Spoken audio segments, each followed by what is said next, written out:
RIMS में इलाजरत लालू प्रसाद को आज निदेशक आवास में शिफ्ट किया गया। लालू प्रसाद को कोरोना के खतरे को देखते हुए शिफ्ट किया गया।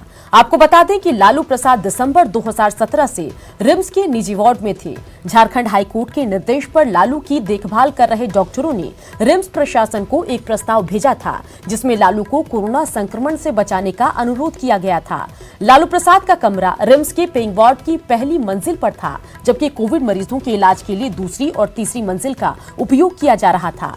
ग्राउंड फ्लोर पर कैंटीन के कर्मचारी भी कोरोना संक्रमित मिले थे, यानी ग्राउंड सेकेंड और थर्ड फ्लोर पर लोग कोरोना संक्रमित पाए गए थे।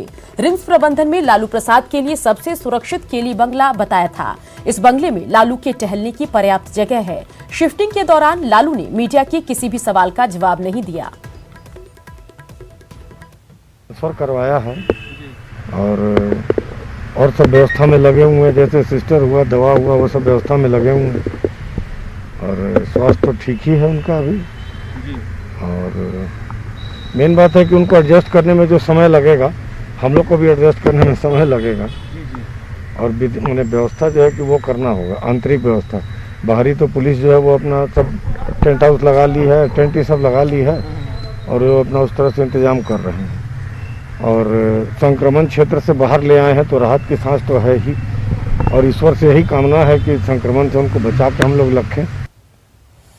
राज्य में कोरोना संक्रमितों की जान बचाने के लिए मुख्यमंत्री हेमंत सोरेन ने 28 जुलाई को रिम्स में प्लाज्मा डोनेशन विंग की शुरुआत की थी, पर एक सप्ताह में स्थिति ऐसी कि राज्य में कोविड-19 के मरीजों के लिए प्लाज्मा ही नहीं मिल रहा। कई कोशिशों के बाद जो प्लाज्मा डोनर आ भी रहे हैं, उनके रक्त प्लाज्मा में एंटीबॉडी इतनी कम है कि उससे कोरोना मरीजों का इलाज नहीं किया जा सकता।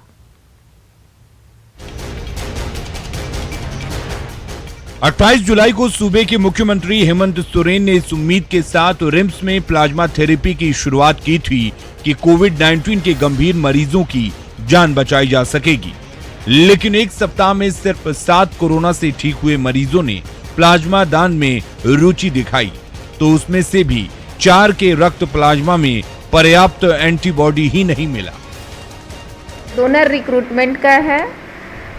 डोनर जो है अभी आने के लिए जो है कम ही लोग तैयार हो रहे हैं प्लाज्मा के लिए, तो फिर भी हमारे रिम्स की तरफ से प्रयास जारी है। हम सभी लोग लगातार जो है डोनर से कांटेक्ट कर रहे हैं। वो जैसे ही आते हैं उनकी जांच करा करके अगर वो फिट हो जाते हैं तो फिर हम लोग उनका प्लाज्मा ले लेते हैं। दरअसल झारखंड में 95% वैसे कोरोना पॉजिटिव हुए हैं जिसमें कोई लक्षण ही नहीं आया और वो ठीक हो गए। एंटीबॉडी टेरिटरी कम मिलने से ऐसे रोगियों का प्लाज्मा थेरेपी के लिए कारगर नहीं होता है। रिम्स ने ज्यादा से ज्यादा कोविड-19 के ठीक हुए मरीजों से प्लाज्मा दान करने के लिए आह्वान किया है, ताकि प्लाज्मा थेरेपी से रोगियों की जान बचाई जा सके। जो हम लोग कहते थे ना, रक्तदान महादान, तो आज के दिन में कोविड के लिए ये है प्लाज्मा दान है महादान। तो हमारे जो भी पॉजिटिव पेशेंट नेगेटिव हो चुके हैं और एक सर्टेन पीरियड 14 दिन का 21 दिन का बिता चुके हैं, उनको हम लोग मोटिवेट कर रहे हैं कि आप लोग अपना प्लाज्मा दीजिए ताकि कुछ सीरियस मरीज को हम लोग इससे बचा पाए। तो मोटिवेशन का काम चल रहा है, अब उनको वॉलंटियर करना है तब होगा।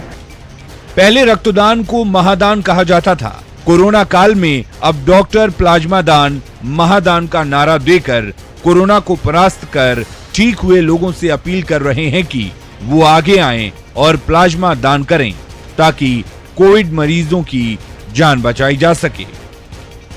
उपेंद्र कुमार, न्यूज़ 18, रांची। गोड्डा में कोरोना विस्फोट हुआ है। निजी लैब की जांच रिपोर्ट में 291 नए कोरोना पॉजिटिव मिले हैं। सिविल सर्जन ने इसकी पुष्टि करते हुए कहा कि जिले में कोरोना मरीजों की संख्या 500 के पार पहुंच गई। उन्होंने कहा कि अब जिले के लोगों को और ज्यादा सावधानी बरतने की जरूरत है। आज जो रिपोर्ट प्राप्त हुआ है उसमें कुल 291 लोगों का कोरोना टेस्ट पॉजिटिव आया है, जिसकी जाँच थायरो केयर में हुई है। कुल अब तक सर कितने संक्रमित हो गए हमारे यहाँ एक्टिव केसेस अभी तक? 500 प्लस। कुल 500 हम लोग पार कर चुके हैं और कम से कम अब लोगों को बहुत ही सतर्क रहने की आवश्यकता है। सेवा स्थायीकरण और समान काम के लिए समान वेतन की मांग को लेकर राज्य के 10,000 से ज्यादा एनआरएचएम कर्मी अनिश्चितकालीन हड़ताल पर चले गए हैं। अनुबंधित चिकित्सा कर्मियों, जी हां, अनुबंधित चिकित्सा कर्मियों और नर्सों की तरह हड़ताल का व्यापक असर स्वास्थ्य व्यवस्था पर पड़ा है। अस्पताल प्रशासन मरीजों को भर्ती नहीं कर पा रहा है। चिकित्सा कर्मियों का कहना है कि वे 13 सालों से अनुबंध पर सेवा दे रहे हैं, लेकिन सरकार उनका नियमितीकरण नहीं कर रही है। कल हम लोग सांकेतिक हड़ताल किए थे। इस सांकेतिक हड़ताल में हम लोग के द्वारा, सरकार के द्वारा कोई भी पहल नहीं किया गया। हमारे कोविड में काम करते हुए साथी 4-5 साथी अभी अनुबंध कर्मी का देहांत हो चुका है, लेकिन सरकार ने आज उसके लिए, उसके परिवार के लिए कुछ नहीं किया। और अगर यह काम ऐसे चलता रहेगा, हम लोग कोविड-19 वैश्विक महामारी में हम लोग दिन रात काम कर रहे हैं, 24 घंटा से लेकर 24 घंटा 7 दिन हम लोग काम कर रहे हैं, लेकिन कोई भी सुविधा उपलब्ध नहीं है। जैसे कोरोना कोविड-19 में हर एक जगह लैब में हो रहा है, क्योंकि सारे लैब टेक्नीशियंस लोग बैठ जा रहे हैं हर एक जगह। तो जैसे कोरोना कोविड का जो कलेक्शन हो रहा है वो बंद हो गया है। और हड़ताल करने का हमारा यही मेन मुद्दा है कि हम लोग काफ़ी साल से, एक्चुअली 14 साल से हम लोग इसके लिए फाइट कर रहे हैं। हमेशा हम लोग को सिर्फ बहला फुसला के ये काम को डिले कर दिया जाता है। गर्भवती महिला में वो हो जाएगा। कुछ परमानेंट स्टाफ हम लोगों के पास हैं जो कि गर्भवती महिलाओं चाहे इमरजेंसी जिनका ट्रूनेट टेस्टिंग हमको कराना है, ये एनएचएम कर्मचारी हैं। बाकी मेरे पास जो परमानेंट स्टाफ है वो कार्य कर रहे हैं। एनएचएम कर्मचारियों के अपना कुछ डिमांड्स हैं, जो कि डिमांड के बारे में सरकार को भी अवगत करा दिया गया है। खबरें अभी और भी है, बने रहिए, जल्द लौट